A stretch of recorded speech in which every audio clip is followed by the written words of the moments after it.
So Heidi, we're a small group. I thought we might get started. It looks like you guys are all ready. Are you ready?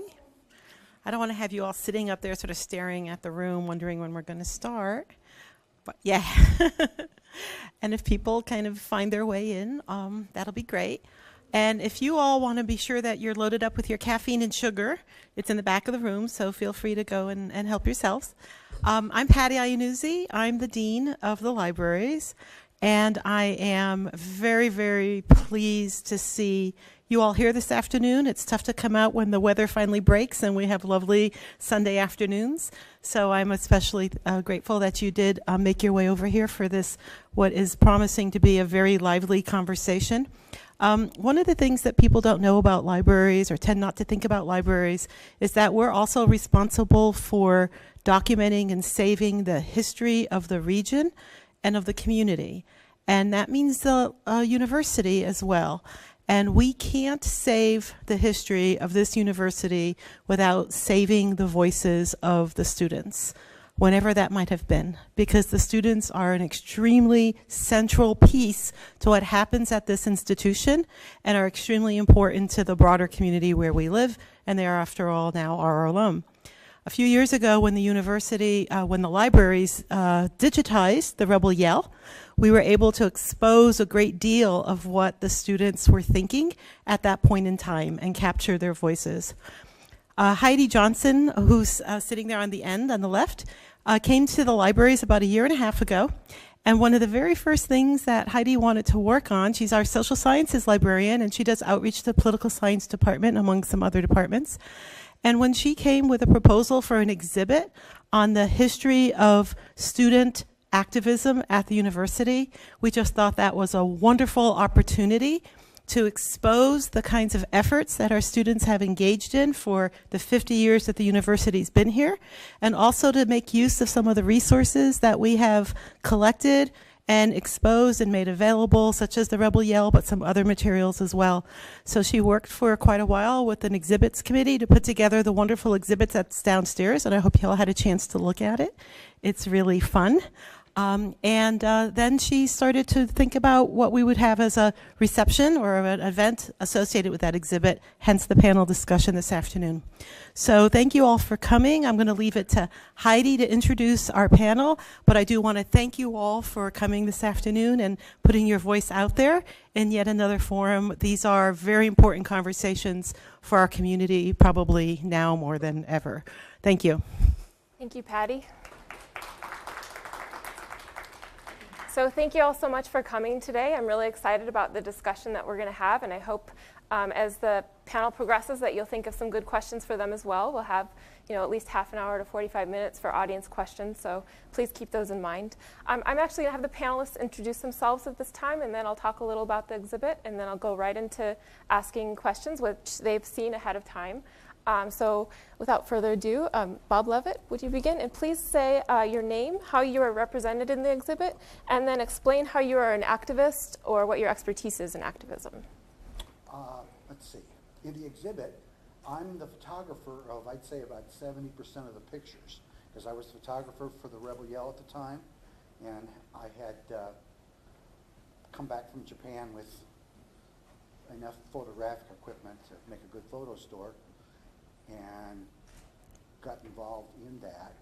And then I was also a veteran, so I got involved in that, being opposed to the war for a number of reasons. I'll get into that later. The rest of the exhibit is, I was involved closely with a couple of the faculty members on the Education City thing, because I was a student of Herb Wells, who pushed the whole thing pretty much. Great man. And also we hung out with Flora Dungan, which wasn't mentioned much in the exhibit, but is real important. There's a statue of her over in the Flora Dungan building on the other side of the campus. And she was the mother of reapportionment in the state of Nevada, so that there'll be a certain amount of representation to the south that would cure a number of ills, which included the lack of funding for NSU, UNLV, and a number of other things. She filed the lawsuits and she was the troublemaker, and a real wonderful woman. and very powerful and really strong. And it's wonderful that there's a building named after her over there, because it's a just thing that a lot of times buildings are named after people that really didn't contribute that much, but in this case, she was one of them. My name is Michael Curtis. I am currently a graduate student here at UNLV. My contribution to the exhibit was a lot of the information that came from the current status of activism here on campus, especially in the African American community. I'm currently serving as the graduate advisor for the Black Student Organization. And when I was an undergraduate, I served as the president and vice president and a whole other sorts of things. But I've been active here at UNLV since 2011. Yeah. My name is Tara Pike, and I was a student here at UNLV from 1989 to 1994. I was an environmental studies major with a minor in biology. And when I came here from high school, I wanted to start an environmental student organization on campus. So I founded Students Conscious of Protecting the Environment, SCOPE, and we worked on a number of different issues surrounding campus ecology, trying to make UNLV more sustainable, more ecological. We also had one national campaign that we did to get the Endangered Species Act reauthorized in a stronger version back in the 90s. And as part of my undergraduate degree, I had to write a thesis or a senior project, and I wrote about the feasibility of starting a recycling program for UNLV. And when I got done with my degree program, I lobbied the Board of Regents to actually implement my thesis and created the UNLV Rebel Recycling Program, which started July 1st, 1995. So I've been the Rebel Recycling Manager for 21 years. And about 2009, they added to my title and made me the Sustainability Coordinator within facilities. So still trying to make UNLV more environmental, more sustainable, more ecological. Hello, everybody. My name is Briseida Hernandez, and I'm a student here at UNLV. I'm studying gender and sexuality studies, and I will be graduating next year. And so here at UNLV, I'm a part of a couple of different orgs. One of them is MECHA, the National Student Movement of Chicanx Students. And I'm also part of SEED, Students Engaging and Empowering Through Dialogue. And I'm also part of the Docu Network. So a bunch of different student orgs here at UNLV. And so in the exhibit downstairs, there's one of my quotes talking about diversity and how it applies here to UNLV. And also my identities as a queer Chicana scholar activist influence how I approach the world and how I'm displayed in the exhibit. Hi, everyone. Thank you, Heidi, for putting this together, and thank you to the library folks for supporting this kind of work. It's really wonderful and amazing to see that our students are being acknowledged for the work that they've done and the different folks that are connected to those movements. My name's Anita Revilla. I'm a professor of gender and sexuality studies. I am the department chair of interdisciplinary gender and ethnic studies. And I came to UNLV about 12 years ago to work in the women's studies department.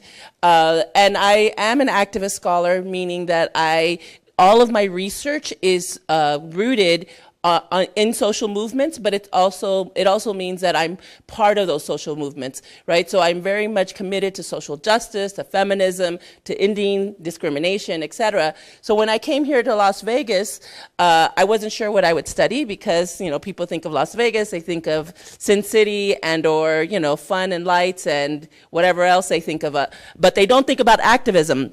And so, much to my pleasure, I met these really amazing students who were doing amazing work, who were saying, even though this is Vegas, even though the casino takes the top, narrative of the city, we want to create change, and there are different ways that we want to approach that. So I've looked at very carefully at how feminists are doing that, how queer students, lesbian, gay, bisexual, transgender students, immigrant students, and people who are what we call intersectional feminists, meaning that they're looking at all of these issues from multiple dimensions. And so the way that I've contributed is by sharing some of the work that I've collected over the years and by putting Heidi in touch with some of the activists that I've worked with, including Briseida. Thank you to all our panelists for your excellent introductions. So I just wanted to say a few words about the exhibit. I'll try not to talk too much because I really want it to be about the discussion, but I would encourage you to visit the exhibit downstairs if you haven't already. So the items came from the digitized Rebel Yell largely. It's completely searchable online. We have items on loan from students, alumni, faculty, and student groups, and items donated from the Center for Social Justice to special collections.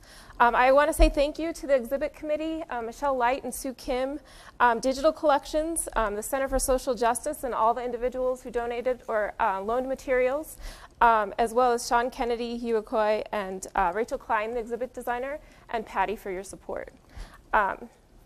So just a word about why we did this exhibit. I was selected to do the exhibit because I'm the political science liaison, and they wanted to do something that was somewhat political since we were the site of the debate this year.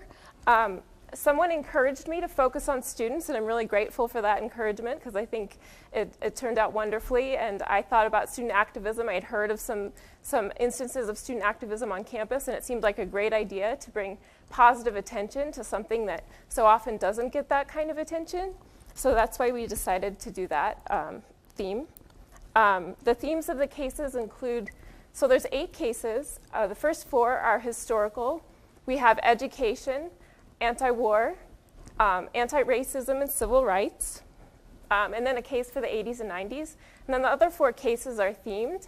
So we have LGBT and women's issues, immigrant rights, environmental issues, and current student activism. We also have panels in the exhibit. There's a panel on protest through art. There's a panel on student concern in general and the question of, are students apathetic? Well, no. The impact of student activism, the Center for Social Justice is a direct impact of student activism, and we have a panel on that. And then cooperation and collaboration among students and administrators. So the narrative is based on the theme, Please, I'd Like to Grow, and growth and desire. And the idea of the exhibit is that the growth of the university is a reflection of the growth of individual students and student activists. So at first, they were concerned with issues of immediate importance to their lives, like their education. They jumped on the bandwagon for issues of national concern, like the Vietnam War. They turned inward to explore and discover their identities, including their own power, privilege, and oppression. So we have anti-racism and civil rights. They turned outward to advocate for those identities and discover that people of other marginalized identities have similar struggles. So they built coalitions, and that theme is reflected throughout the exhibit. And then they also joined in solidarity with other movements of local, national, and global importance. And that theme is also reflected throughout the exhibit. So today we're going to touch on 5 different ideas that are represented in the exhibit. Transformative resistance will be Anita's question. Michael will talk about the importance of student involvement in the hard work of activism. Robert will talk about the purpose and effectiveness of the initial act of protest, as well as the importance of lived experience. Tara will talk about the importance of individual behavioral changes, and Briseida will talk about self-care and solidarity. I wanted to make a little statement about academic freedom. So activism often involves critique of existing structures and systems, and we want the panelists to have the freedom to explore those critiques in a safe space, a space where their viewpoints are tolerated and respected, even if you do not agree with them. The library honors the academic freedom and free speech of our panelists, and the panelists represent their own viewpoints. So without further ado, I have a question for Anita. Anita, you've mentioned the phrase transformative resistance. What is transformative resistance? And based on your research, how does transformative resistance compare to other forms of resistance? And how is it important for student activism? Thank you.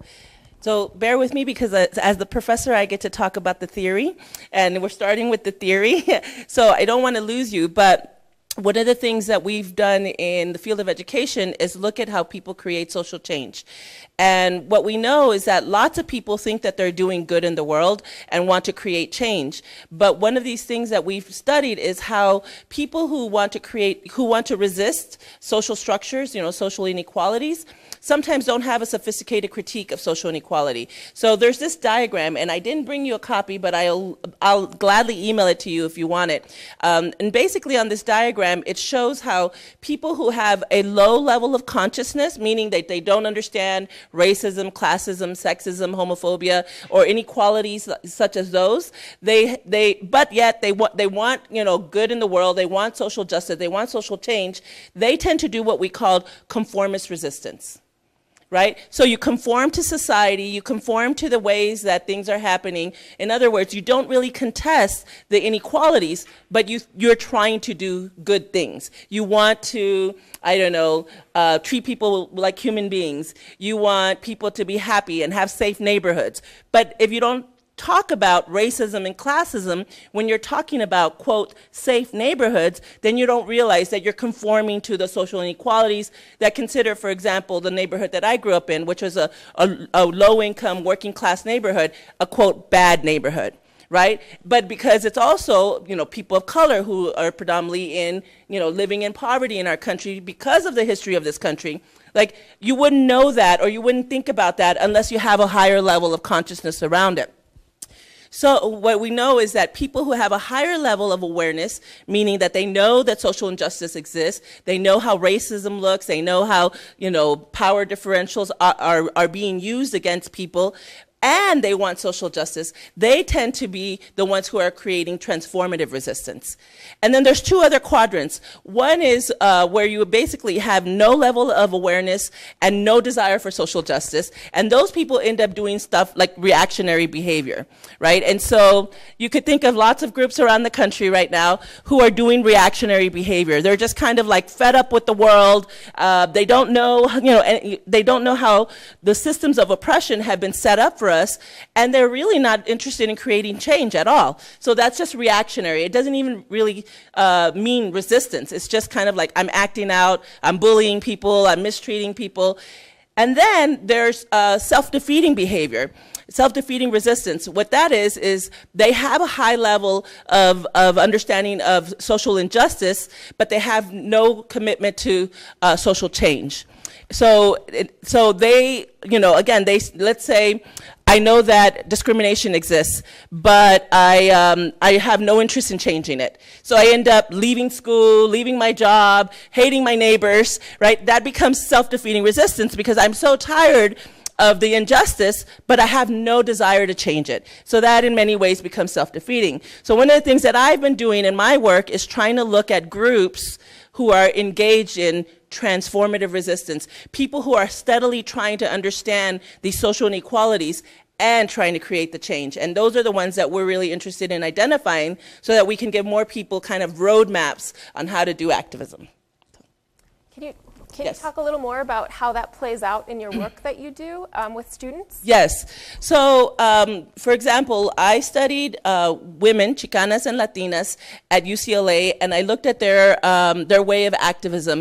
And I looked at how they were engaging, like I mentioned earlier, in multidimensional activism. A lot of times, people say, for example, that they're fighting against racism, but yet they're still very sexist and homophobic, right? And so it's like, if you're fighting against one ism, but then you reify a different kind of discrimination, that's really not expanding social justice. It's fighting for one aspect of, you know, human dignity maybe, but yet reinforcing different kinds of oppression. And that's what a lot of people do. They say that they're really into social justice or they're really trying to eliminate discrimination, but yet they can't let go of some fundamental levels of discrimination. And so that's kind of what I've looked at. I looked at that when I was a grad student at UCLA, and then when I got here, I started studying the immigrant rights movement, because immigration rights also, you know, while there are people who are trying to gain, you know, human dignity, labor, you know, they're engaged in labor struggles, they're engaged in race advocate, like as race advocates to support immigrant communities. They also have reified, especially sexism and homophobia. And so this is one of the things that we find that's really interesting about activists, is that even though they're engaged in one level of activism, that they are really scared to like kind of fight, you know, against patriarchy and or what we call heteronormativity, right? So people really want to hold on to these traditional categories, but not acknowledging that those traditional categories are discriminating and oppressive to women and gay people, right? And so what I've studied is people who are fighting all of those. And then when they find that there's something that they're not dealing with, for example, environmental justice or ableism or ageism, then we call them on that, right? And we say, well, wait a minute, if you're interested in social justice, you can't just look at these three things. You have to keep expanding this. And so I have another model that I call multidimensional struggle, where I kind of just try to identify the different kinds of struggles that people are going through, and we try to look at power as it's related in these issues, right? So not to say that we want to make everyone feel comfortable, but more that we're looking at how power has been distributed in our society to discriminate, and we're challenging the way that power, is acted upon in our lives and our schools, in our jobs, and all over the place, right? Thank you, Nita. I have some follow-up questions for each theme. So I have a follow-up question for Tara. Your activism focuses on environmental issues, and you've referred to the intersection of environmental issues and social justice as environmental justice. Can you explain this and how environmental issues impact the lives of different communities of people, especially marginalized communities in the US and around the globe, and how environmental activism can be focused on this transformative resistance? So the intersection between social justice and the environment is environmental justice, and I brought the definition, just going to read it just so I don't get it wrong. But it's the fair treatment and meaningful involvement of all people, regardless of race, color, national origin, and income, with respect to development, implementation, and enforcement of environmental laws, regulations, and policies. So basically, it's the idea that regardless of who you are, you have a voice in what's happening in your community with respect to industries coming in that could potentially pollute your community or your water or your air, and that everybody's treated the same. And of course, that's not what happens. That's what should happen. That's not what happens. And so you're trying to protect yourself and your family from the environmental and health hazards associated with certain industries. And I have some really, really good examples. One, actually, I just learned about in October. And it's very inspiring because it was done by a high school student just recently. Her name is Destiny, and the group that she created was called Free Your Voice.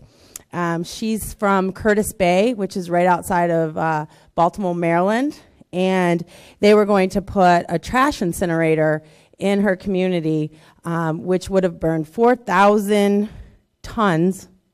That's 4,000 tons of trash a day, and it would have released 1,290 tons of lead and mercury into the air every year. Now, Curtis Bay is 65% black, and they already have overwhelmingly taken on the burden of a bunch of polluting industries. So this would have just been another thing on top of what they're already dealing with. They have the worst air in the United States. And they have a lot of deaths, obviously, per year from that poor air quality. And so she said just that it has to stop. And she's 17 years old, and her and a group of other high school students fought the incinerator, and they won. They won. So, and that's amazing to me. She actually, just to give her props, her name is Destiny Watford, and she just won, what is the name? I don't want to get the name of it wrong. She just won an award, a very, very prestigious environmental award. It is called the Goldman Environmental Prize for Community Leadership.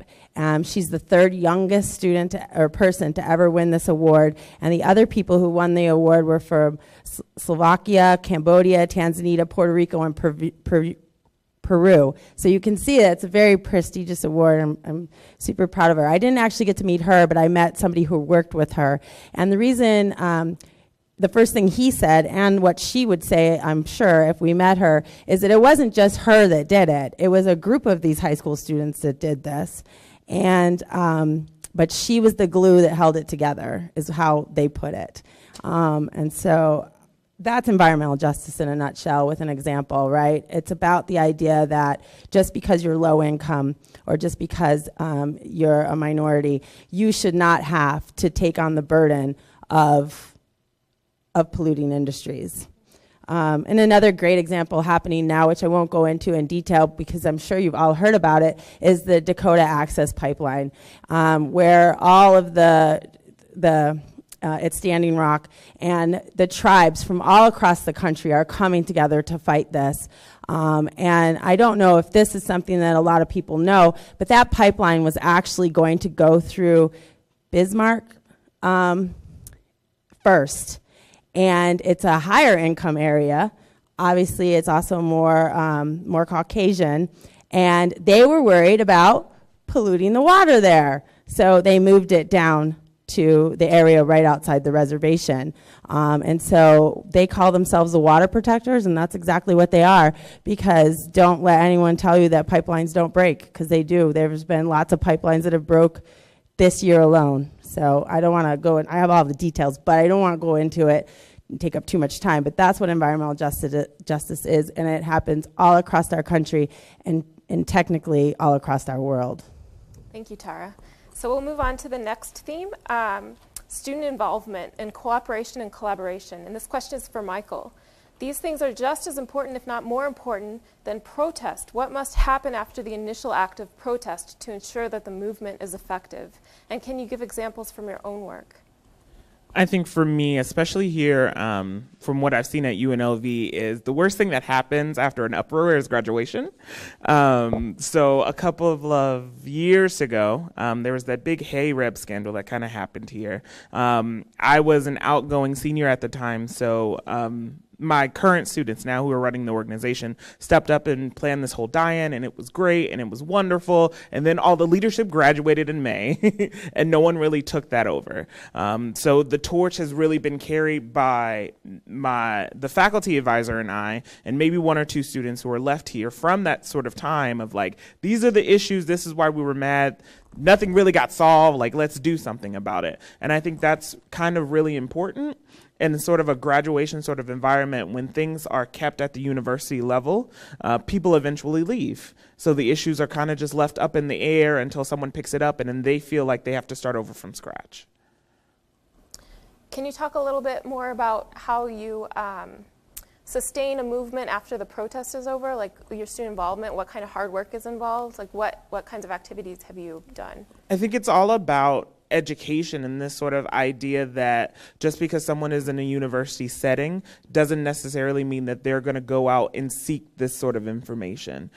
We've come, for a lot of university students, at least what I've seen, they've come here, they just came here to really get a job and leave. And so you need to show them kind of and educate on them what are the sort of factors that are playing into not only their education, but their life after they leave, and why these sorts of things are important, and why being engaged is important, and why being involved is important. And so that sort of education piece is, I think, what sustains all movements. Great, thank you. So I have a follow-up question for Robert. Robert, can you talk about your student involvement when you were at UNLV and maybe about what your hesitations were about becoming more involved? Can you tell us more about Education City, also known as Tumbleweed Tech, which we have some images for in the exhibit, and how that contributed to student involvement? Well, is this thing on now? Yes. Okay. We became aware that we were not getting funded properly because, well, the faculty kind of told the students this. They were far more active in classroom than I think that faculty members would be now. That being told that, well, we're just not going to have many more sections next semester because they didn't send us any funding from up north. And so we looked into this, and then we thought we'd make it was moved by the faculty and some of the students that we should make something that would be obvious, open-ended kind of, visualization of the problem. And so they decided to teach classes over here in what was a sand dune at the time. And now, And so they put up some false walls, and we had some people who were in show business, so they could put up, you know, like stage fronts and things like that. And we went out here and we had classes taught out in the dirt. And that got some people from like at least the Las Vegas Sun came out and shot some pictures of it. And we got the idea, because we were pushing the idea that Southern Nevada wasn't being funded properly. And that NSU, which became UNLV, should be on a par with UNR. And the first thing was to change the name, become the University of Nevada, Las Vegas, like the University of Nevada, Reno, instead of Nevada Southern University, which, you know, some of us kidded is the only university in the United States named after a venereal disease, nonspecific urethritis, NSU. So that's a GI joke.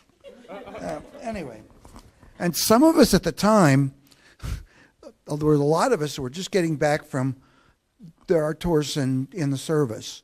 And so we looked at this kind of thing. We wanted to be able to contribute, and so it all made sense. It was a chance to do something for and with the faculty members we cared about. It was like a great big club.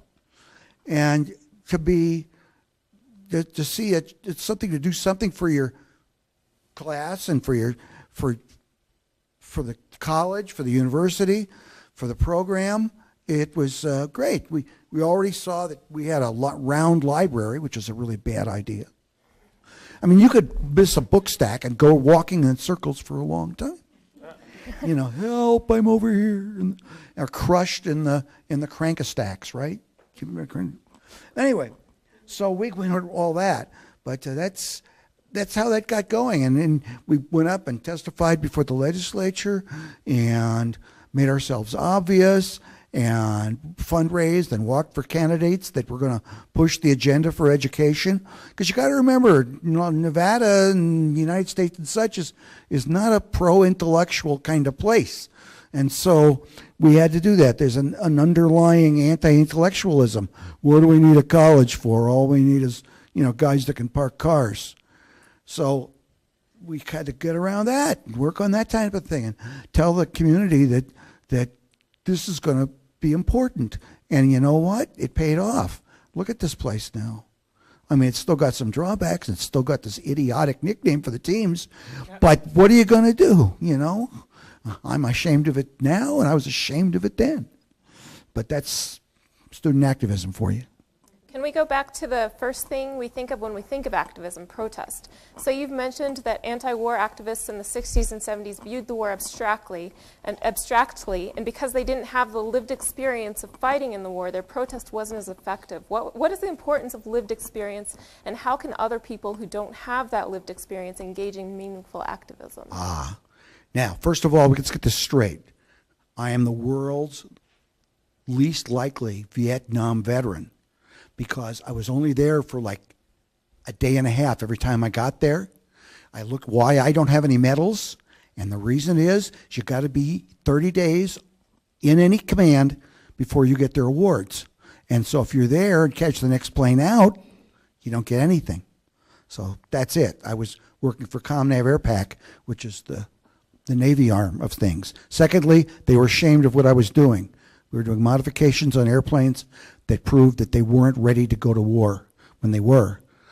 First job I did when I was there to take the nuclear weapon systems out of bombers and put conventional systems back into them. And then they realized they didn't have any electronic countermeasures, and so our guys were dying stupidly.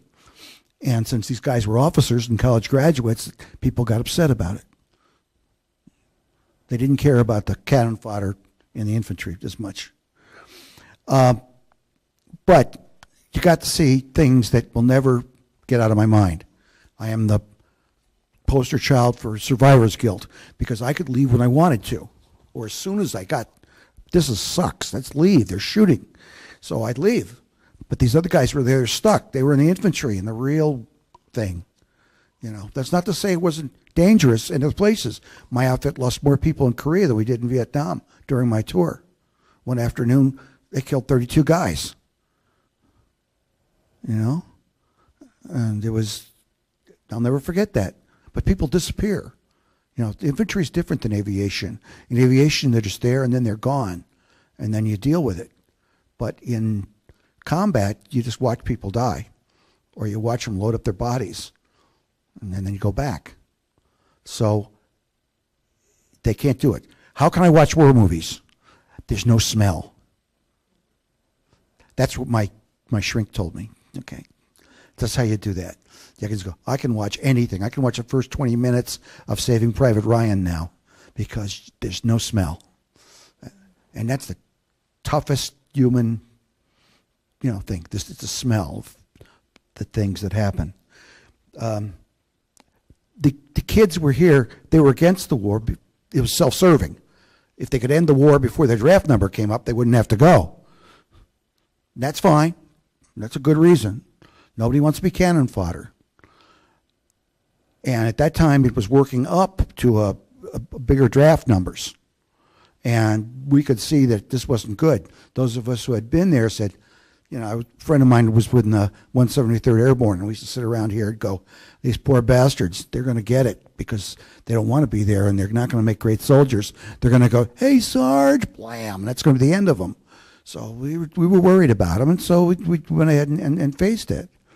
And we sat down and had meetings, and what are we going to do? And I think the biggest thing we did was read the names of the war dead down on the federal courthouse.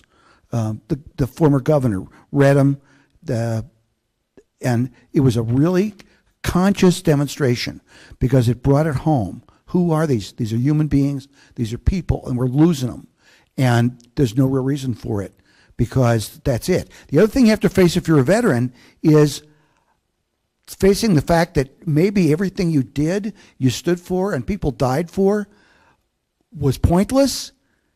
And then you have to face that and then go back and say, geez, let's get back at this. The other thing that affected me is I was still in. I got an early out from active duty to go to college because they thought they'd get me back as a lawyer or something. But I was still called up. I got called up for the Pueblo incident down at Los Alamitos, at a squadron down at Los Al. And I said, well, I had to, show up and, I got called out of a, clear blue sky. Hey, can't I finish the semester? Blah, blah, blah. It's your own life. So there's always that. You don't want to get in the way of your own commitment. You made a commitment to it. You still signed for it. You still love your country. You still want to serve for you and your friends. But it's wrong and it's pointless. Another thing, you start to realize what's happened.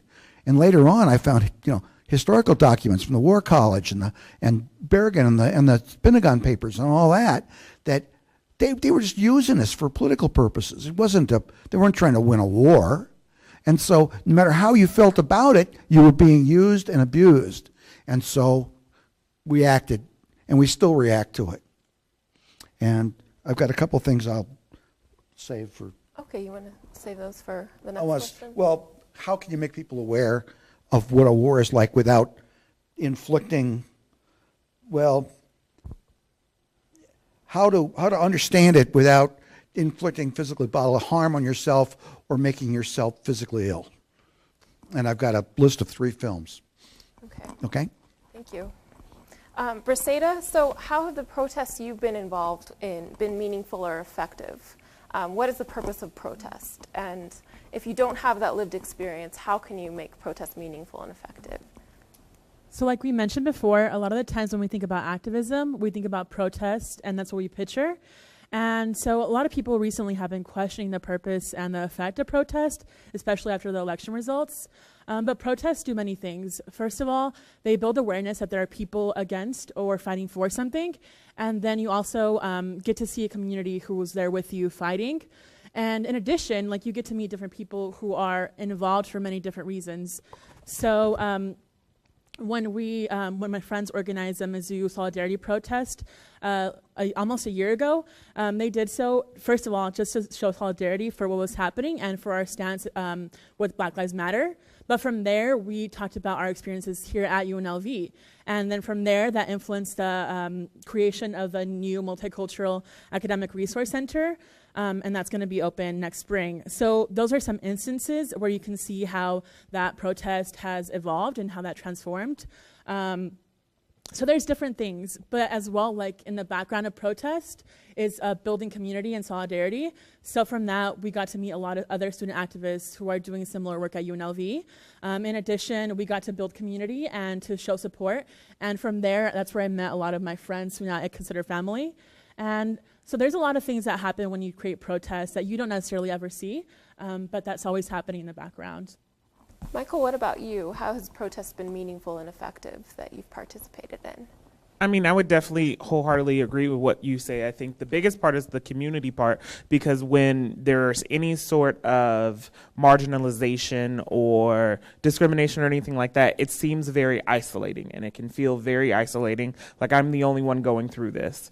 So doing things like protests or having rallies and things like that really bring up and make you feel like you're a part of a community, and that makes you feel more confident to speak out more, to do more, to see what else is out in your community and find those resources, because they aren't readily available. They aren't laid out for you. And I'm hoping with this new resource center, it's a little bit better. But now if you don't seek, you won't find at this point in time. Anita, do you have anything to add specifically on how protest contributes to transformative resistance? Yeah, absolutely. Is this on? Yeah. I think, we love to look at things in binaries, and I think that's a big mistake, right? So people say, well, do it the right way. Go out and vote, and, go talk to your political representatives. And or they say, no, we need to protest, like that's the only way, to show how committed we are, how radical we are, et cetera. But what people have seen historically, right, anybody who studies social movements, is that there are many different actors in play when you're getting, you're moving something forward. And so I'll tell you from my own experience, like the students who I studied in California and the students who I've studied here in Las Vegas, they simultaneously do all of these things, right? So they're, one day they're out protesting, another day they're out, on campus in their classroom talking about these issues. Another day they're working with the community, trying to educate young people and older people about these issues. When the elections come around, they get involved in campaigning or protesting, certain politicians to bring awareness. And so one of the things that I've seen is that every last one of the students that I worked with who were activists, for example, in 2006, are today still fulfilling the work that they set out to do, right? And so this speaks to kind of your concern about, well, what happens after they graduate? They do graduate. And sometimes the organization that they built, quote, dies. But the spirit of that organization and the spirit of that work continues, right? And I see Mallory here in the front row, and she's one of the students that was working with us. I don't know when you took my class back in 2005 or 6, right? And now she's living her life. She works, with the WIN, and it still has this really intense feminist social justice consciousness that even with working with the WIN, a casino, right, she's still committed to her social justice commitment, right? I have another student who just graduated from Berkeley Law School. I have another student who's a social worker. I have people all over the city and the country doing social justice work, and that seed was planted at sometimes at the protests. Right? And I think people don't want to recognize that. They don't want to recognize that there's incredible power and momentum and this feeling of, I too can be an actor and a piece of that change if I get organized and connected with other people who are doing this work. And unfortunately, protests are, fortunately and unfortunately, those are some of the few spaces that are available to people. And I get people this week emailing me saying, I don't know what's going on. Can you please connect me with students? I'm really frustrated. I'm really upset about the election, and I want to connect and make sure that people who are in danger right now are going to be protected. And all of a sudden, I have new people who want to get involved. They may never have gone to a protest, but they saw that other people are engaged in these conversations, and that makes them interested and curious about that work. And because I am a representative of this work, they come to me and ask me, even whether or not they're interested in a protest or not. So Tara, you're also an example of a student whose social justice work continued on into your professional career. And my question is for you. You've mentioned how student activists have a lot of power to affect change, even compared to faculty, staff, and other community members.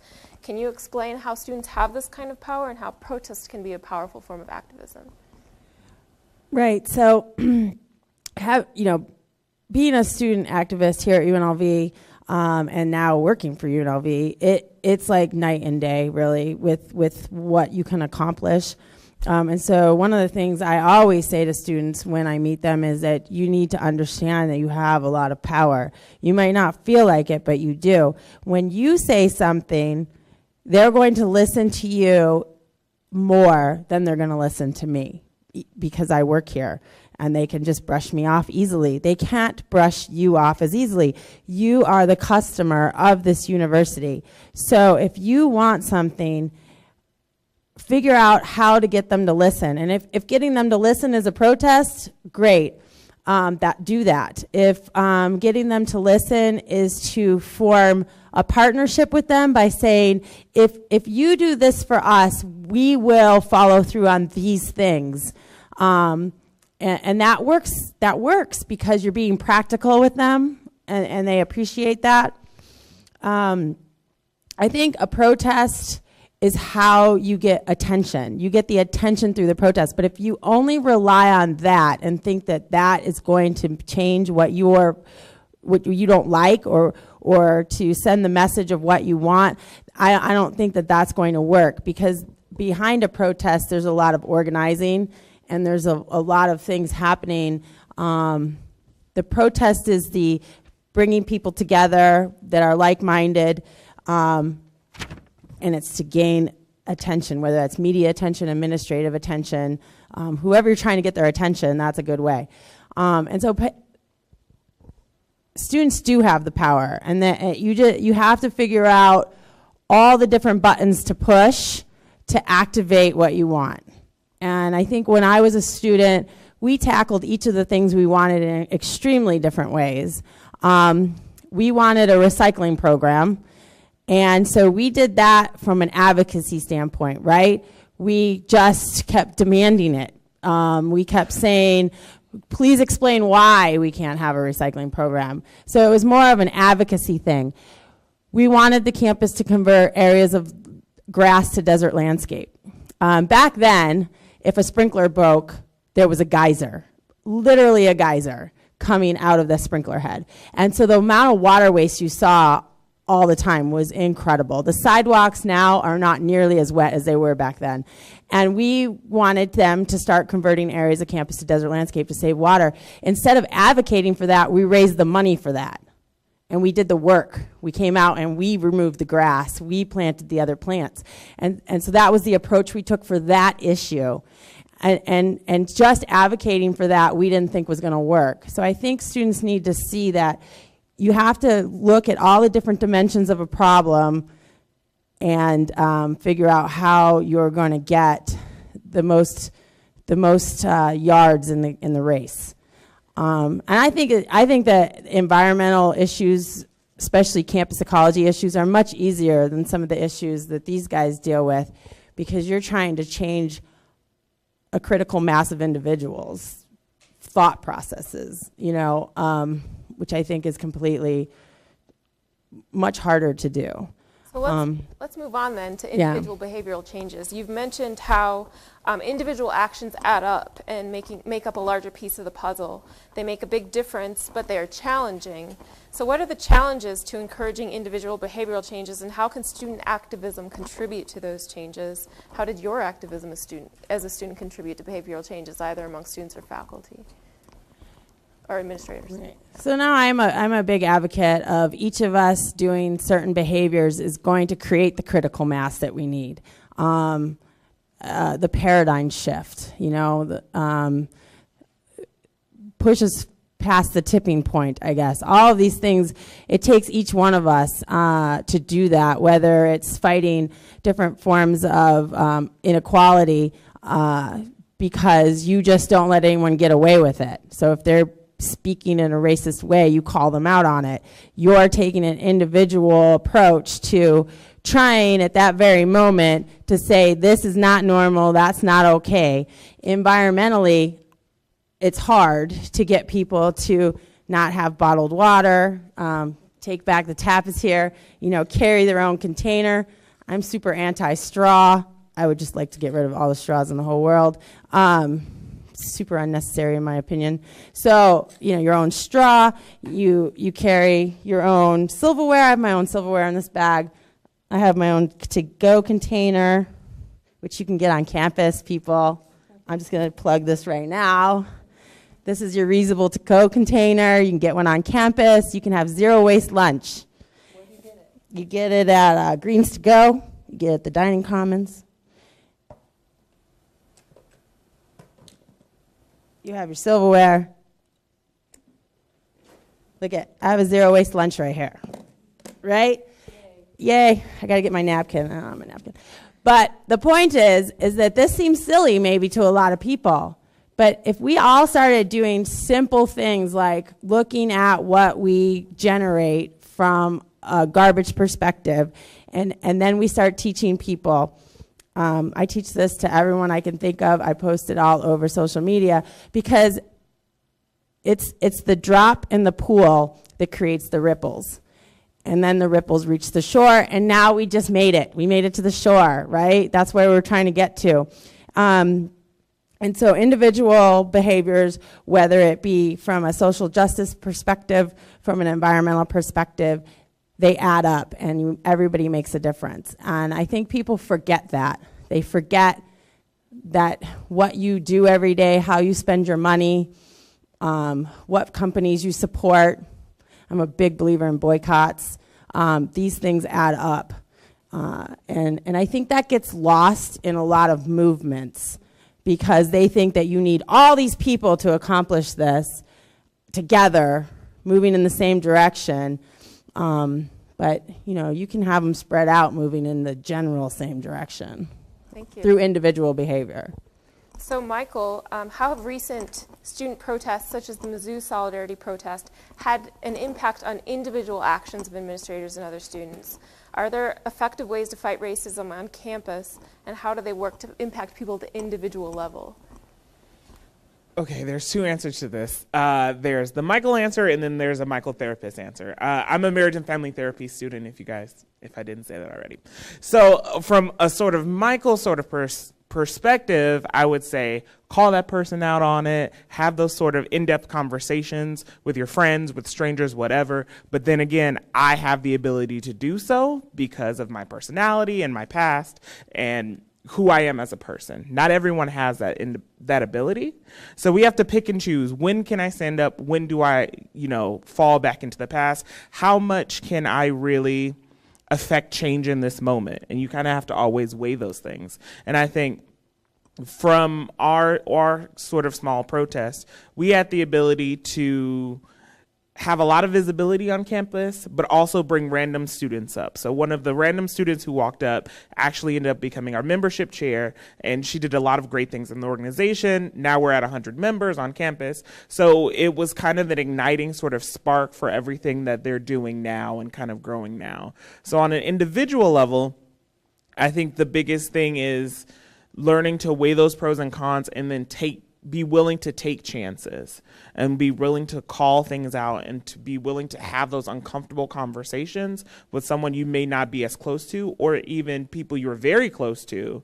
And all of a sudden you're kind of questioning, who is this person? I was guest lecturing a class last week.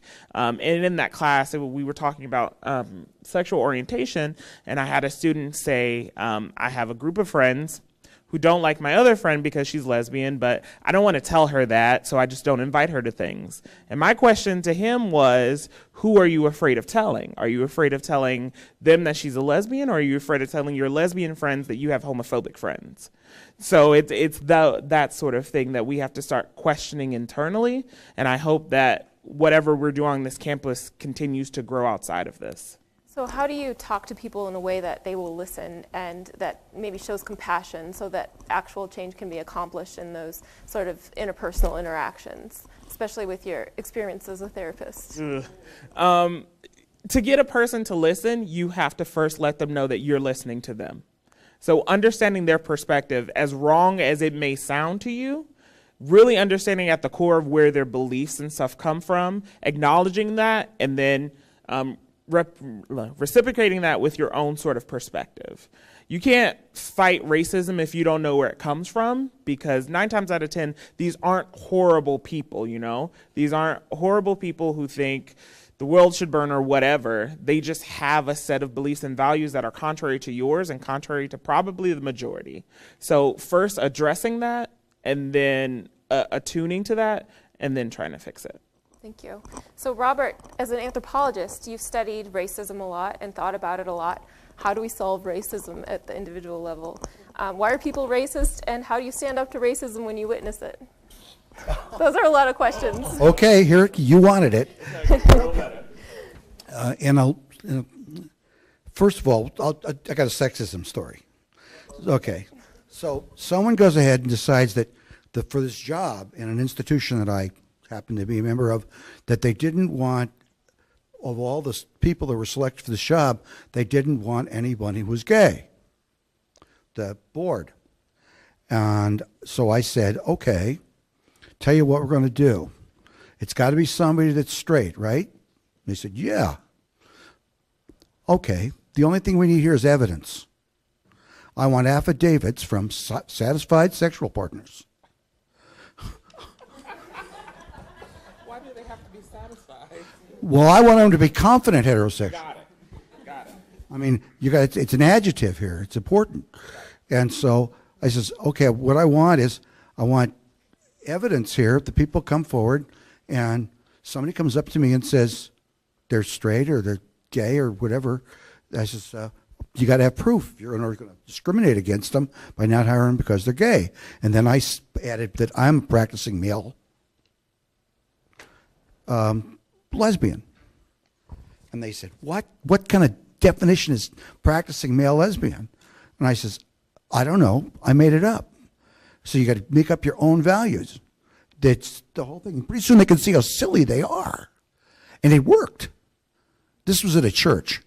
Now you can do it.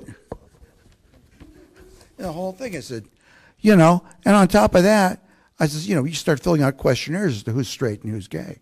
Now, on race, I realized I was in high school. I was in the first salt and pepper debate championship team. We didn't win anything, but we were at salt and pepper debate team. And we had no chance against 2 Jewish guys from another school. Because the way they handicap debate, it's just not going to happen. And I realized that we lived on a bus and in a motel room together and all that stuff at a place that was, but we never ate lunch together at school. And I realized that's the little bit racist that I was. And I don't know if it was his fault or my fault or both of our faults. But when it got to the lunchroom, it was still segregated. And that was, in retrospect, I look back 54 years and I go, that's sad. So we got to look at ourselves when we see it. It's like what, from Avenue Q, everybody's a little bit racist. You got to, you just take on and see what's going to happen. In that, it's just tough. So is there anything practically you can do as an individual when you recognize that you have this racism in you? And oh, you can do what I did to my brother-in-law, just kick a butt. Anyway, no, I just basically told him I don't want to hear any more of that around here. It's not right. It's not good. You're not getting any points with me. Just because I look like a Nazi doesn't mean that I care about that kind of thing. And that's it. I have a lot of friends who, voted differently than I did in the last election. And they're going to say, hey, we sure beat them this time, didn't we? And I go, yes, you sure did. I'll get back at you. I'm trying to come up with ways to get them back. So I'm going to sprinkle holy water in front of their houses. I've got friends who are priests. I can borrow the holy water and be in front of their houses and sprinkle holy water. What are you doing? I'm trying to get the devil out of you people. I'm just trying to do it. It's just it. As an anthropologist, I've looked at, there's 2 kinds of Americans, and this is real research. No, really. There's circumscribed people and uncircumscribed people. Circumscription is the idea that any resource is limited. In most cases, with a street gang, it's drugs, girls, gambling, whatever they're controlling. And there's only so much that you can have in a peasant society. And this comes from the study of peasant societies in Mexico, is that the peasant point of view is circumscription. And you've got to get people out of that so that they'll do battle with these people that think they're Hernan Cortez and can have the whole world.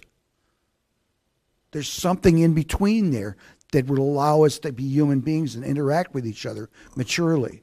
But on one side, you've got Hernan Cortez. You know, I don't need a permit from the King of Spain. I'm going to take all of Mexico. And off he goes. And that's not the way it is. Not the way it should be. And on the other side, you got, I'm a peasant. I've got my field. That's all I've got. There couldn't be anything more. And in between those two things restrict us as to who we are as people. And that, when I see a person, when I first meet a person, I assume that they're a millionaire genius, but I soon find that they're usually restricting themselves socially, economically, emotionally. You know, they don't believe they can do it. Unless they happen to be a medicine man or something, and their soul can travel through the clouds. So, you know. Thank you. But you gotta find out about that. Thank you. So let's move on to our last main theme. And my last question is for Briseida. Some of the themes of this exhibit include growth and exploring and discovering one's identity. Along with that, you've also mentioned that self-care can be a part of resistance. What do you mean by that? How does self-care as a part of activism lead to greater solidarity and healing among individuals or groups that may not have previously gotten along? Thank you for asking that question. So a quote that really guides me on this is from Audre Lorde, a prominent Black, lesbian, feminist poet. And she says, "Caring for myself is not self-indulgence. It is self-preservation, and that is an act of political warfare." So as a student activist, you're involved in different kinds of work that can put a drain on you mentally and physically. And for example, when we talk about these movements, we always talk about burnout and how that's a big part of what you do. So part of the movement is being able to not lose yourself as you're trying to make changes. And so that means caring for yourself. And one of my friends who's actually in the audience, Desiree Donde, does a lot of work on this. And it's important because when you think about student activism, and not a lot of people realize there's so much work made in it. So not only, like Tara mentioned, do you have to plan for the protest, but you have to make sure people are going to go. You have to put it out there. You also act as paraprofessionals most of the time. So you're doing the work that should be on campus, but isn't provided for you. So you're talking behind the scenes to administrators. You're trying to tell them, hey, I'm human, I'm student. These are my needs. Can you help us? And it's not always easy to do. And like you mentioned as well, all of this leads back to your personal identities. So there's different things that affect you and your place in the world. So when you think about intersectionality, that affects how you do activism and who's part of your community. So it's oftentimes difficult to do this work when you're seeing your people being killed, being mistreated in the world. So that's why it's important to realize that caring for yourself and taking a moment to process and do work is very important. Like we talked about, this is a part of growing, right? So realizing your place within activism and what you're doing, and realizing that there's different forms of activism, not just protesting. So it's really important to do this work and engage with different aspects of it, and a lot of that is reflective on what's available to us on campus. So part of the research that I do is focusing on undocumented queer students, so students who identify as undocumented and queer, and so then I analyze what resources they have on campus. Because they need access to mental health practitioners, they need access to healthcare that they aren't always able to get because of their identities. So it's a multi-layered process and really reflective of who you are. So it's definitely something we should focus more on, because without us there wouldn't be movement. So analyzing not just yourself, but your communities and their role. Because like I mentioned, you're also trying to heal community trauma that has been inflicted on you for centuries. Thank you. Can you talk a little bit more about how self-care, taking care of yourself, leads to the efforts of solidarity and coalition building and encouraging individual behavioral changes in other people and those interpersonal interactions that you have? Yeah, so a part of self-care is seeing yourself as a holistic human being. So realizing there's different parts of you that need to be nourished and need to be encouraged to grow, like the part of the exhibit mentions. And so a lot of this is realizing that there's multiple layers to who you are. So like I mentioned with the undocumented queer identity, so not only are you undocumented, but you have a certain ethnicity, also you're queer. So that affects who you are as a human being, and that's different aspects. And that means connecting to people who are part of your different communities and letting them know that we're here for you, we're here to build, and we're here to grow, because that's a part of the work that we're doing. Thank you. Michael, as a therapist and activist, how does self-care contribute to the aims of social justice? Oh, self-care is the number one thing, because you'll lose yourself in the issue and you're less effective because you're not thinking clearly and you're not honoring all aspects of yourself. And I think that also speaks to when we're talking about identities, there's also this assumption that you are accepting of all of these identities at one time. You could be fighting for one and not be accepting of the others, especially in the African American community. Sure, we'll stand up for anything that has to do with African American rights, but when it comes to LGBT rights or issues, we just kind of sit down a little bit and we're just like, we'll let everyone else handle it. Because there is that internalized homophobia in the community. So you have to be able to do that self-care and honor all aspects of you and divide your time up accordingly and build those sort of communities as you spoke about. Anita, can you talk about how self-care fits with the aims of transformative resistance efforts? Yeah, I think that they've, adequately kind of, addressed it. But I think one of the things that happens when you're engaged in activist work is that you feel the weight of the world and you deny your own kind of personal needs, right? And so I think, for women, for example, who are socialized to be nurturers, we imagine that that's natural. It's not. It's a social construction that women are here to care for everyone, right? And I think that communities of color, we end up doing similar things. We try to take care of our communities, but then we end up neglecting our own, we don't eat, we don't sleep, we feel guilty about, enjoying some time away from the work that we have to do. And I think those are ways in which we self-sabotage. Also students, for example, a lot of times they're so busy creating activist spaces and safe spaces for their community members and creating access for people off campus to come on campus that they're not doing their homework, right? That they're not reading, that they're not showing up to class. And the thing is, I would wish that faculty would understand that all of those things are hand in hand. And it's, again, what Briseida says is that the university, and that includes faculty and administration, isn't doing the work of creating accessibility and safe space for marginalized communities on campus. So then the students end up doing it. And so they're doing our jobs and having to do their own jobs, right? And so I as a faculty member, know that, and I try to make it so that I, for example, give extra credit for students who are doing work out in the community. I let them connect that work to the work that they're doing inside of the class. And I think too many faculty members pretend that whatever's going on in the classroom is the sole important thing, and that everything that's going outside doesn't matter.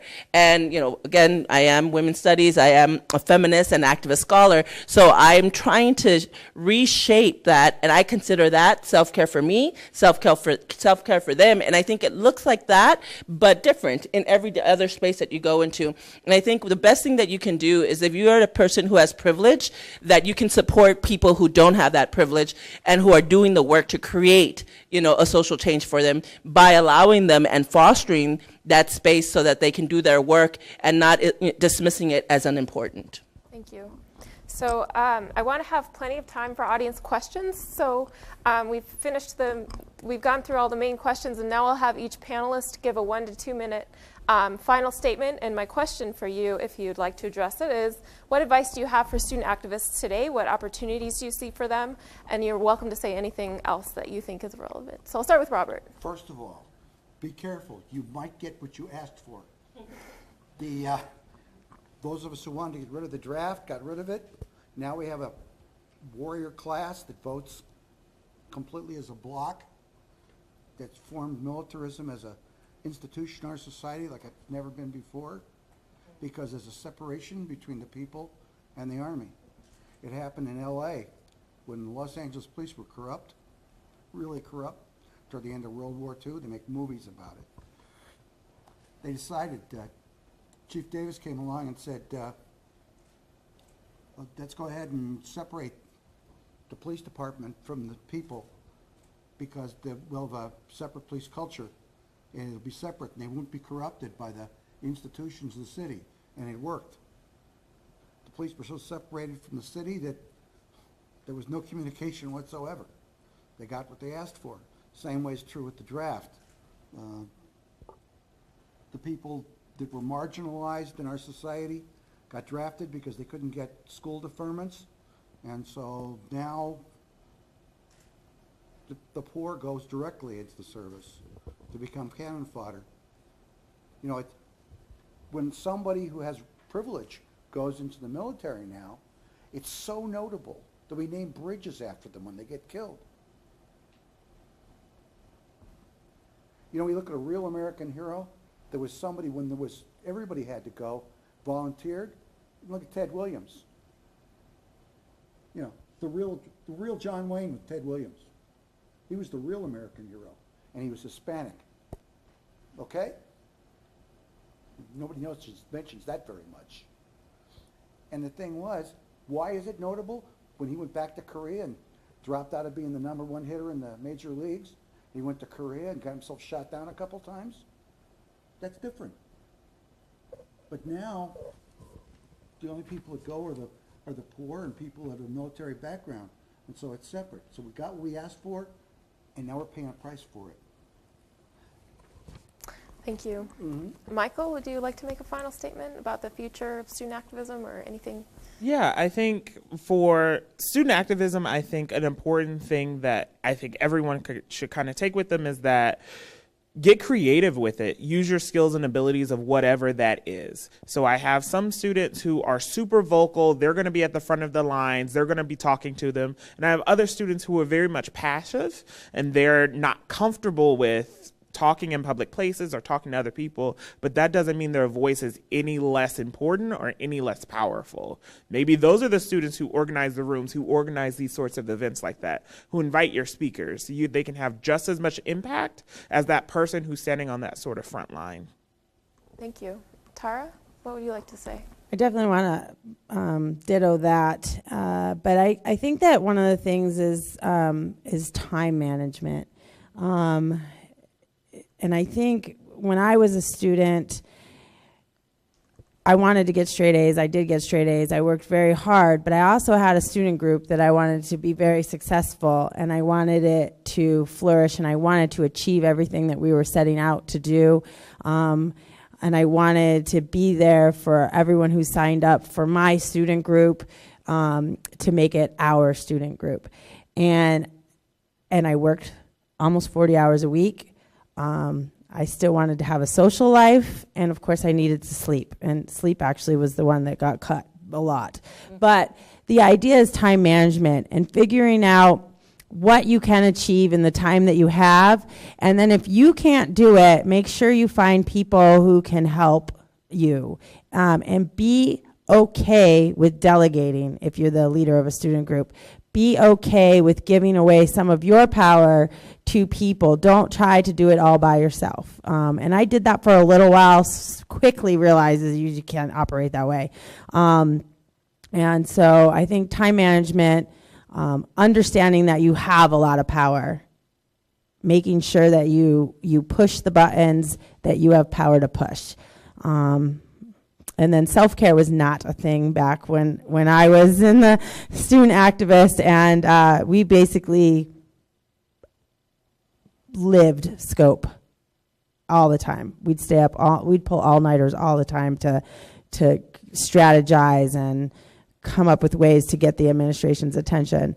So know your power, know your limitations, time management, and now the word self-care. Berseda? Yeah, so I wanted to add on to that. Like you mentioned, I think it's important to reflect on who you are, what you're passionate about, and what your privilege or what your powers are. because you can do so much depending on what your skills are. So for me, I love school, I love academia. So my focus is on being a scholar, activist, and becoming a professor. Some of my friends are really great artists, so they focus on how their art and activism can combine to become artivism. Like you mentioned, some people are great at organizing, uniting people. And so even though you haven't realized it, a lot of y'all are probably activists in what you do, and even being here as a student of color, a marginalized student, that's activism because you're resisting these higher structures that tell you you shouldn't be here. So I think it's important to tell yourself that you're a human being and you deserve to be here, and reminding yourself that there's always room to grow, and just continue being and building support systems and networks that can validate your experience and empower you to be a student activist and to be an activist in your life. I know there's a Mexican proverb that a lot of people have been using, and it says, they tried to bury us, but they didn't know we were seeds. So just keeping sentiments like that in mind is really important as you progress. And if y'all need any contacts or help, let me know. I'm here for y'all. Anita? Thank you. I really enjoy all of your advice. What I would like to say to activists is that I love you, and that I am grateful for the work that they do, that you all do, because many of you are here. And I think you inspire me and you give me hope. And in a time that is pretty dark for a lot of us, I want to hold the space for you and say that I have an inner peace that knows that we will, resist whatever, backlash and hatred we are facing currently. And you have a right to be angry. You have a right to be mad and frustrated and sad. And that I hope that anger and hatred will either subside or learn to live side by side with the love and commitment to the change that we want to be in this world. Thank you. Thank you so much to our panelists. We'll open it up for audience questions at this time.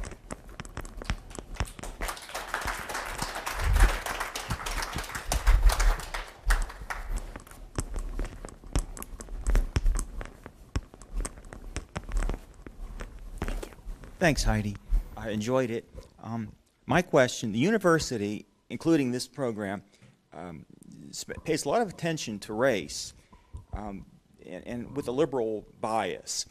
They don't, however, seem to give representation to Asian or white people when they try to defend themselves or point out discrimination. A couple of examples. The university created a department that was called Diversity and Inclusion, spending $350,000 a year on it.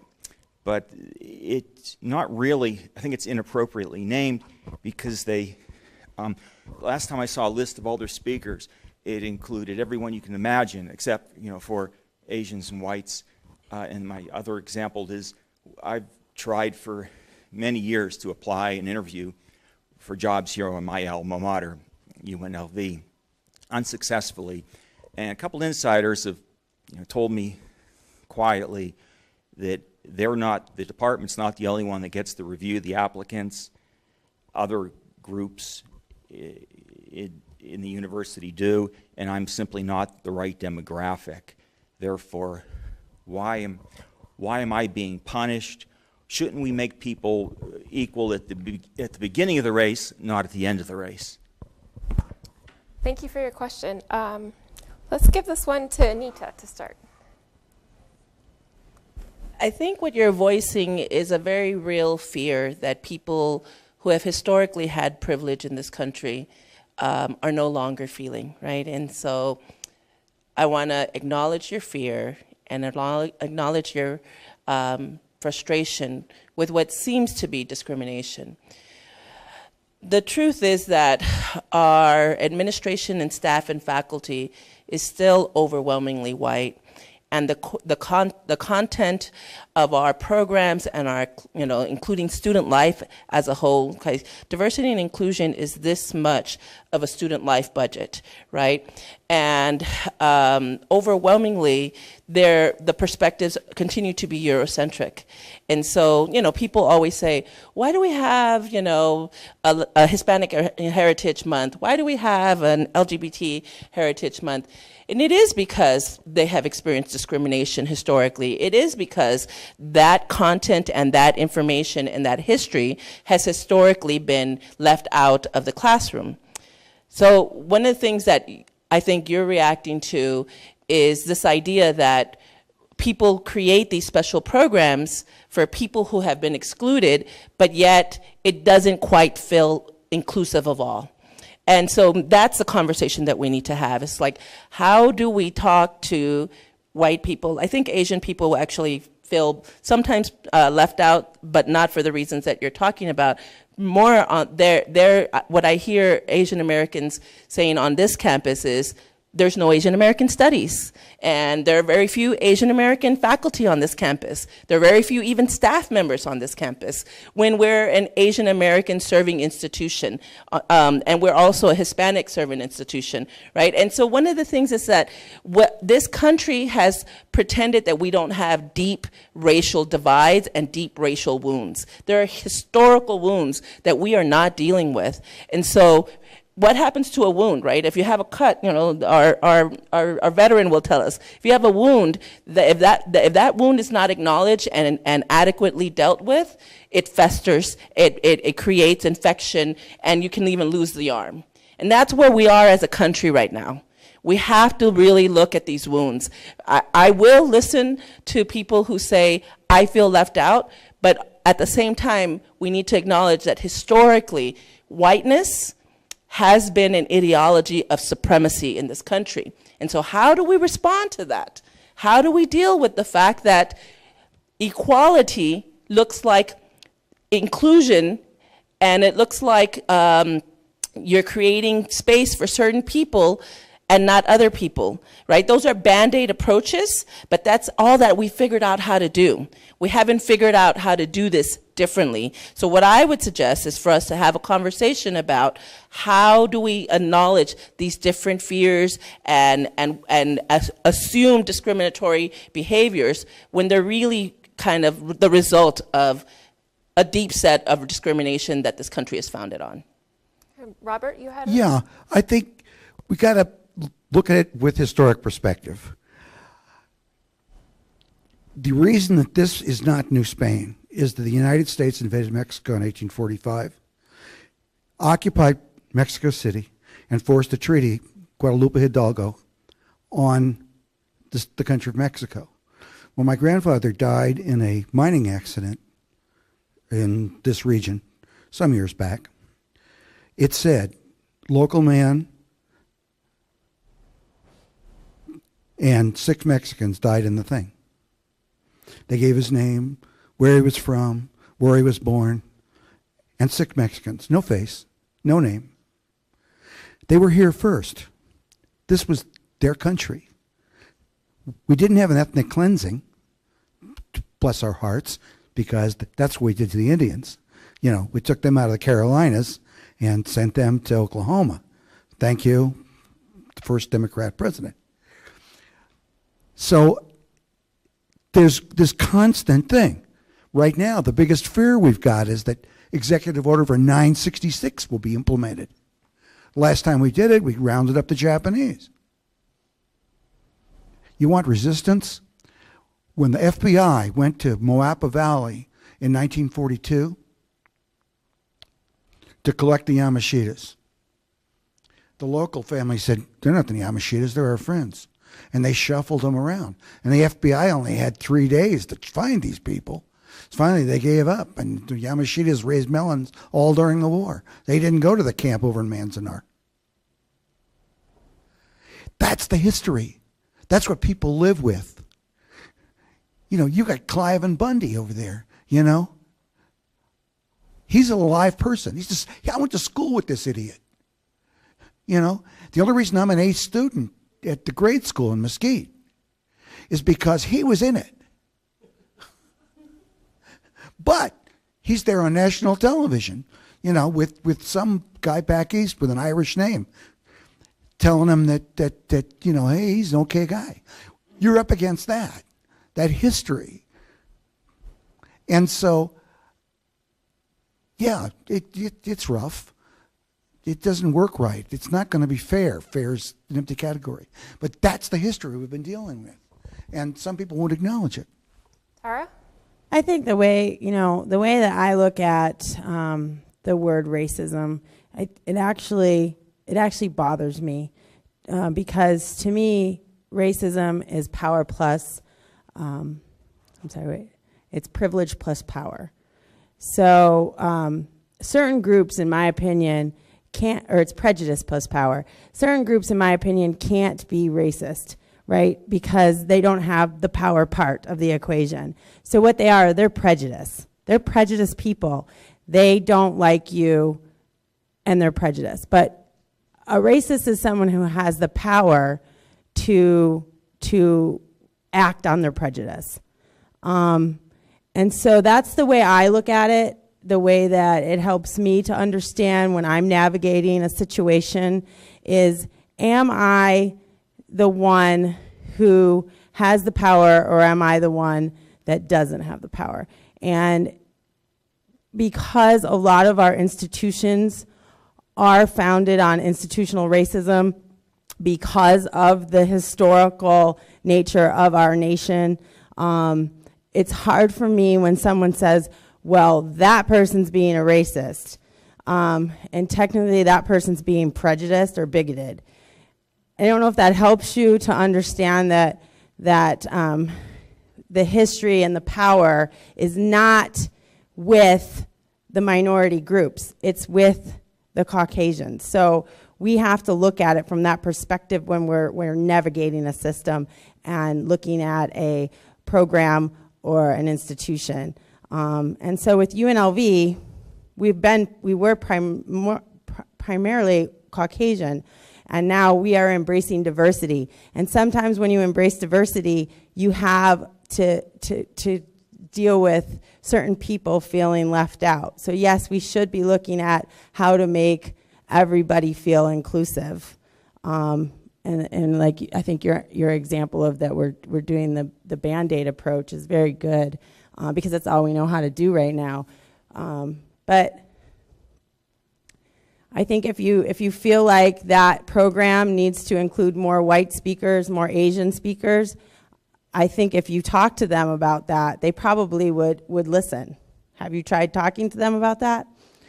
I think they would listen. As for the employment, I don't have a comment on that, but I do have a comment that this school embraces diversity, and that means that we have to overcome lots of different obstacles, lots of different barriers, and we have to look at it in a certain way to move forward.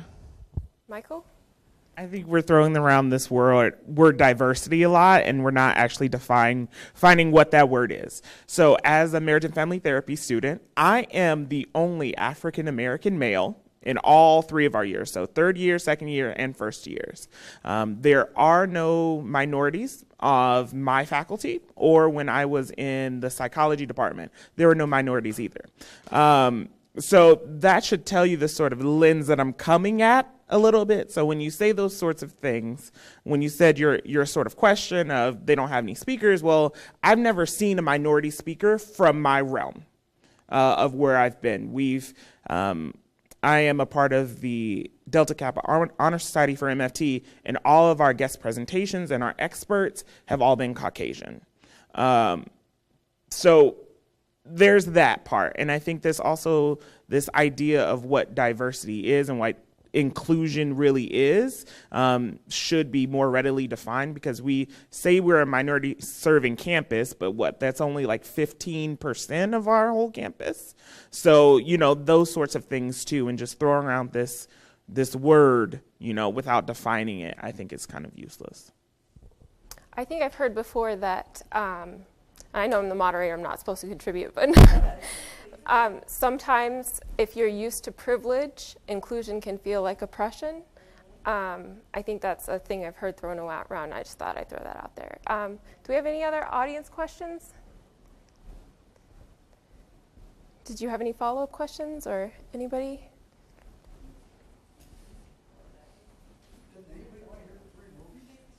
let's hear the 3 movies. Okay, if you want to expose someone to what war is really all about without making them throw up or anything, there's 3 films that I recommend, and they're about war, but there's some scenes in it. One is Bad Day at Black Rock. Okay? Somebody once said it's either the first Italian Western or the last American Western. But it takes place in fall of 1945. And it's an amazing film. The other ones are Brave with Fireflies. It's an animated film by Miyazaki Studio. And it takes place in Japan about 2 months before the other film. Okay, so they're all take place at the end of World War II. And the other one is The Americanization of Emily. It's written by Patty Chayefsky, and it's about an American officer in Britain just before the invasion of Normandy. There's a speech in a garden delivered in this by James Garner about how do we end war. And it's written by Patty Chayefsky, who lived through the Battle of the Bulge and wanted to say something about it. And it's delivered by James Garner, who every bone in his body was broken in Korea. He was the first American drafted out of Oklahoma. So there's some gravitas in his speech as an actor, and Chayefsky's brilliant writing. Here's Blacklist in front of it. See these 3 films, and you'll see what I mean. Thank you. Thank you. Oh, a question. Oh, thank you. There you go. That's my cause. She wants me to go first. One thing I wanted to mention just upon or related to your question was my last year here, we were fighting to keep our department, Women's Studies, and thankfully it has evolved into something beautiful and intersectional with interdisciplinary studies because of Anita's leadership. But as a student, I was being told my university doesn't care about what I'm studying and what we found a safe space in. And so we have to look at how our university spends its funds, and not enough of them go to supporting marginalized communities. And so as student activists now, we recognize the funding that we get for these programs that are identity related are much less than what the student government gets to put on concerts and positive things for the campus. And so, yes, we are here. Yes, there are spaces where it's nice and fluffy to say that we support diversity and inclusion, but we still struggle with it every day to recognize it as a valuable part of the campus. So, so Anita's leadership has definitely been something that has helped so many of us stay connected to this campus, finish college.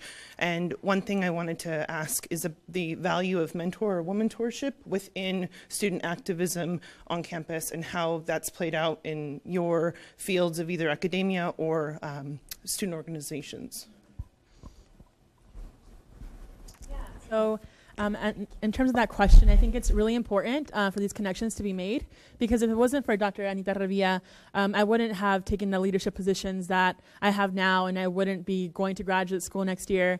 And so I think it's really important to recognize that, because it's really integral to have these womentorships, these mentorships, people who look like you and who have similar beliefs. And I know because of Anita's research in UCLA, my friend Nazire and I now have a YouTube channel called the Mujerista Collective, built on the identities that Anita has researched. So I think it's really integral and important to see that.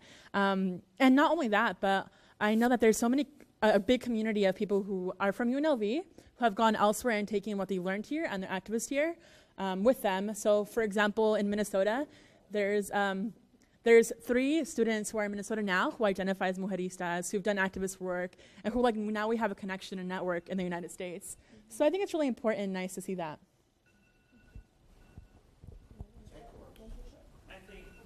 Mentorship is a major thing, because we also have to remember that a part of the student activist thing is these are students too. A lot of this is their first time they've ever been away from home, that they've ever been by themselves, the first time they've ever had to question sort of anything about what they've been raised to believe at all. So I think helping them navigate that sort of thing is just as important as teaching them what activism is and what that sort of look like and what it can look like.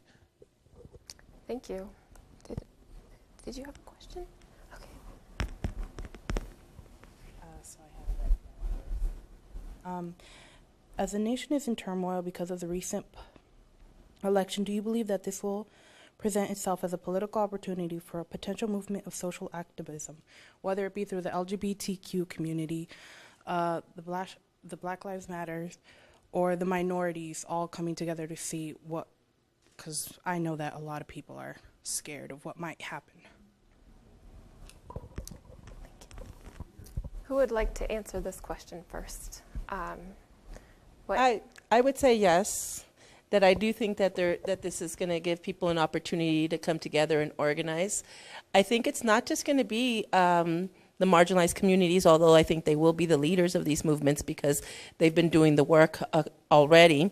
But I think there's a lot of, so one of the things that we teach in class is that race is a social construction. So I'm going to say whiteness, right? White people. But know that when I'm talking about white people, that was created by, scientists. They created these categories so that we could differentiate and we could discriminate based on those racial categories. So white people, I think, are realizing that their whiteness is not always going to be preserved, right? And again, this goes back to the initial question, is that whiteness it used to be seen as something that was powerful and would give you some kind of privilege in the world, like freedom from slavery, right? And then eventually, poor white people started to say, well, at least I'm white, right? I'm not black, I'm not brown, I'm not this. And so it actually did give them some open doors, like small, tiny open doors, crumb type of stuff. And I think we're still dealing with that. So poor white people are maybe, feeling like they're going to be empowered through this presidential elect, right? But they're going to realize that the disenfranchisement that they're experiencing, which is classism, is going to continue. And in fact, some of their, some of the things that we have, like Medicare and Social Security and veteran benefits and things like that, those things might be at risk as well. So what I'm hoping is that it won't only be people of color, Muslims, queers, etc., lesbian, gay, bisexual, transgender. Queer is a reclaimed term, by the way, because it used to be just derogatory, but I use the word queer, in the context of reclamation. But it's not just going to be those people. I think there are a lot of people who are going to acknowledge that we're in a big shift. And I think those are people who aren't acknowledging that if we don't deal with some of these inequalities across the board, then we're going to be in a worse place 4 years from now, 8 years from now. So I hope that this will be the impetus for social movement, whether that's internal or external, right? People think about protests, and I love the protests. But I, more than that, love the internal work that people are gonna do. They're gonna think about, what does this really signify? That I'm in a country right now that is so divided, that there are people of all colors, of different genders, of different races, right, and different classes that are feeling disempowered. And so what I'm hoping that will happen in the classroom, in your home, in Thanksgiving, right? I hope that you're going to go home and you're going to talk about these issues. That's part of that social movement. It's a part of the social consciousness that says, what do we have to do differently in order to see a different future that's not rooted just in the violence and wounding of this country? So yes, I do think that there's going to be some change coming. Anything else from any of our other panelists? Well, it's funny because obviously I'm the tree hugger, environmentalist type person. And, a long time ago, back when I started SCOPE, actually when I worked at Citizen Alert, which Citizen Alert was a environmental watchdog group in Nevada, and we worked on how to stop Yucca Mountain. And I really quickly realized because I used to wonder, I'm like, why don't we have more minorities caring about this issue? Why is everyone who's showing up for our Walk for Waste, why are they all white? Why is every meeting everybody's white? And I realized that they have their own struggles they're battling, and protecting the environment is a privilege that I get to have. Like, that's my issue, and it's a privilege for me to get to work on that because I don't have to deal with these other issues. But in this election, there is going to be potential assaults on the environment as well, through there will be, right? So I see already that there's a lot more donations going to groups that fight, like the National Resource Defense Council. Also, the ACLU is getting record amounts of donations, and so I think that for everything that might happen, or is probably going to happen, it has awakened everybody to look at what their issue is, how it connects to everybody else's issues, and how we can all start being more active. One of my mentors, it's very important to have mentors, one of my mentors, it was the first Facebook post I saw when I'm upset, and he said, looks like I'm going to be dusting off my civil disobedience chops. And I was like, yes, that's it.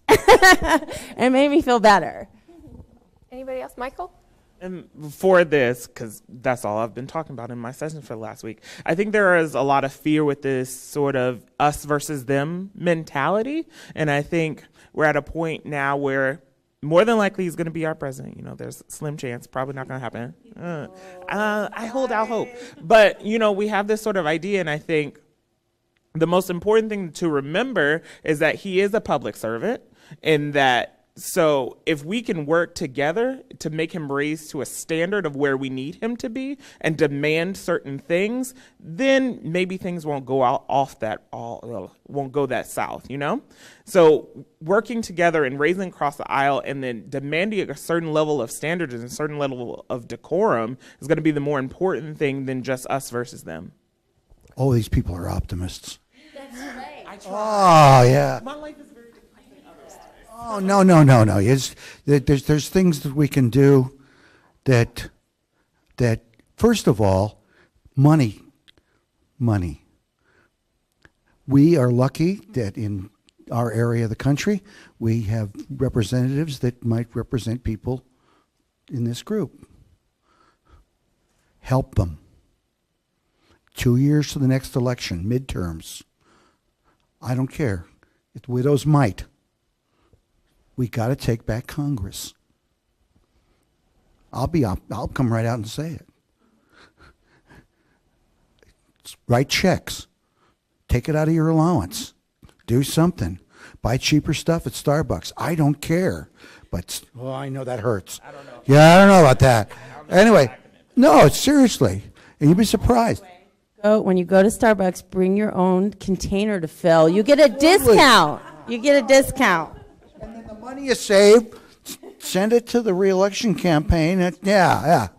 And because our people come up every 2 years, you know, and not only that, is the Senate election up in 2 years in this state or 4? I can't remember. 2? We got a big chance here to get rid of this guy. Yeah, I see. I don't work for anybody anymore. I can say stuff like this. I sold my environmental consulting company to somebody else who followed me up and says, "We're going to go out of business, Bob." And I said, "Yeah, maybe."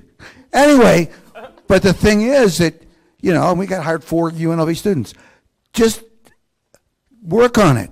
There's all sorts of things we can do, you know. But one of them is work on it. Get involved. Politics is it. And people go, "Oh, politics is awful." No, it's not. Tyranny is awful. Bernard Crick said the alternative to politics is tyranny. Because as long as there's politics, you've got some way to get into it. You got some kind of clout. But as soon as politics is over, then you don't anymore. Okay? And just to share, on November 28th, which is about a week and a half, so right after the break, we're having a teach-in about the post-election aftermath. And so it's going to be faculty and some staff and hopefully some students who are just going to be talking about what is this, what is the impact of the election results and how can we move forward. And that's going to be Monday from 2 to 4 p.m. in BEH 109. So, if you want more information, please feel free to talk to me. Okay, we had a couple more questions on this side. I think we have time for maybe 2 more questions, and I'll give this to you first. Yeah, y'all have been here a long time, sorry. Sorry, I actually do have 2 questions, but if you guys only get to one of them, that's fine. I wanted to ask you guys how you think or how currently things are going on right now in connecting people across campus to get a part of the student activism movement that may be happening. I know that I'm a communications grad student, and we had a very productive conversation in our conflict class, and students are like, what can we do? And I was like, you guys, you have a voice. And over in our department, we're trained to be speakers and all these types of things. And it's like, how do we connect to other groups when we may not be in an organization, but we may have an expertise and we can help? And then my other question, and maybe it was specifically for Robert, this forum was set up about the Rebel Yell and how integral it has been to student activism here on campus. How have you seen it changed, or how was it integral during the 1970s in promoting change and being students' voices as they did try to build the campus? I have a love-hate relationship with this campus. It goes back a long ways. So after my wife got fired from her job here, I didn't come back on much. Except to use this wonderful library and their special collections to do research for environmental projects. This is a marvelous, marvelous facility. So I don't know what to tell you. All I can say is that it's not as much fun as it used to be from what I can see, computerized and all that. It used to be fun to run it down to a real printing plant and watch them melt all this lead and make the pages and put the stuff up. And God, that was a blast. But, and not only that, I'm a shooter, so I get all the extra linotype and go out and make new bullets. But that's another story. You don't see too many well-armed liberals. Anyway, so the thing is, it's been positive. I looked at some of the issues down there now, and I was glad to see some of the issues that have come up. And I don't know where it is now. We got to the point where students were on the faculty Senate. We had votes in the faculty senate. We had votes in the department. I don't know where that went. I think it's a power that probably went away. But when we had it, it was pretty wonderful. But they were a little afraid of us. We had some guys that came back here. There's a really lousy war movie called Assault on, let's see, no, it's not Assault on Firebase Gloria. It's the other one. It's Platoon Commander, Michael Dudikoff, okay? But the sergeant in that, it's based on a true story. And that guy actually went to UNLV, big scar on his neck from a bullet wound. Nobody messed with him. We'd go out there and we do stuff like that and go, to tell the fraternity guys where to stuff it. And that kind of thing, those kind of people were around here to make things happen. And I don't know whether you get the guys back now out of the service and whether they make a difference on campus or not. But they can, because, as they used to say in the Civil War, once you've seen the elephant, you're a different person, and maybe it might be useful someplace else. Okay? Thank you. Yeah, Briseida, would you answer the question of how to get connected? Yeah, so actually I was going to suggest that you get in contact with the Center for Social Justice. I'm not sure if y'all know where it is on campus, but it's on kind of Tropicana and Maryland on that little corner. Yeah, on Brussels Street. So that from the architecture building. Because nobody knows where it is. That's where we're trying to tell you where it's at. Yeah. So that's definitely has been a center for different connecting groups to get involved in social justice and activism. So definitely connect students to that location and building. So definitely, we're also in spring, we usually have a cultural leadership retreat that is accessible to all students. And so if you want to apply to that, that's one way to get involved.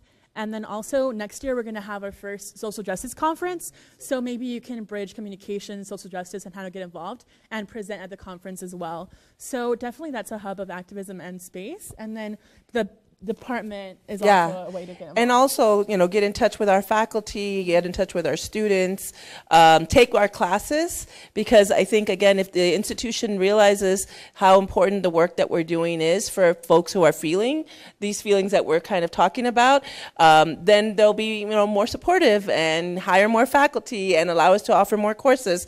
But in the spring, we're offering a bunch of classes in gender and sexuality studies, and also in different ethnic studies. We're offering the first ever Asian American Studies class. Why it's 2016 and we're offering the first Asian American Studies class, I don't know, right? I do know. I do know very well. But what I'm saying is that right now we're in a really good time when we're actually offering these courses. And I know you're a graduate student, but it might behoove you to take one of these, quote, undergraduate classes and just use it as an independent study. That's kind of what I do. I let students who are graduate students take these undergraduate classes as independent studies, and then they connect with the faculty and they get information that they were never exposed to in undergrad, because our undergraduate classes have been almost 99% Eurocentric perspectives, right? 98 maybe. And so ethnic studies on this campus has survived by a skeleton. And we're trying to revive it, and we're trying to encourage our colleagues in all the different departments to draw on these cross lists and do different things. So I think you're in a good place so that you can say to your faculty, hey, what are the courses over there that I can take? We also just created a graduate certificate of social justice, and it's just going to get, started in the spring. So if you're interested in that, let me know. There's also a professor at the College of Ed, Chris Clark, who was hired as the VP of Diversity and Inclusion originally, but pushed out because she was too outspoken for diversity. So she's now building a wonderful critical mass of students at the College of Ed doing multicultural education. Thank you. And then we have a Student Sustainability Council that has different sustainability working advisory teams. We call them SWAT teams. And they can always use students who are interested in the environmental aspect of sustainability. Okay. Which the other bubble in sustainability is social justice, and then the other bubble is economic justice. So it all works together. It's just sometimes hard to connect all the dots. I think we had time for one final question over here. It's actually just to piggyback what Tara was saying earlier. So my name is Monica, and I work at UNLV as the Assistant Sustainability Coordinator. So I work with Tara, and I started Take Back the Tap when I was a junior. And one of the best things that I think that I heard while I was the president was just that Take Back the Tap, we are diverse, and we continue to be. And so I think that's testament to UNLV, and it's great. And I'm actually Latina, so being a student leader, a minority group, it just kind of shows how the shift is converting, and I do see more minorities advocating for the environment.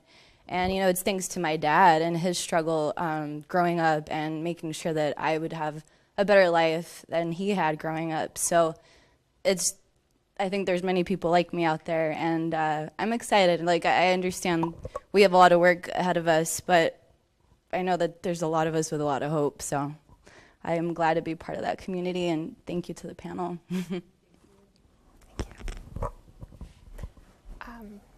So thank you so much, everybody, for coming. Thank you to our distinguished panelists. Thank you to our audience. I think this was a really inspiring discussion, and thank you all for your participation. And grab some snacks on the way out, and keep up the great work. Thank you.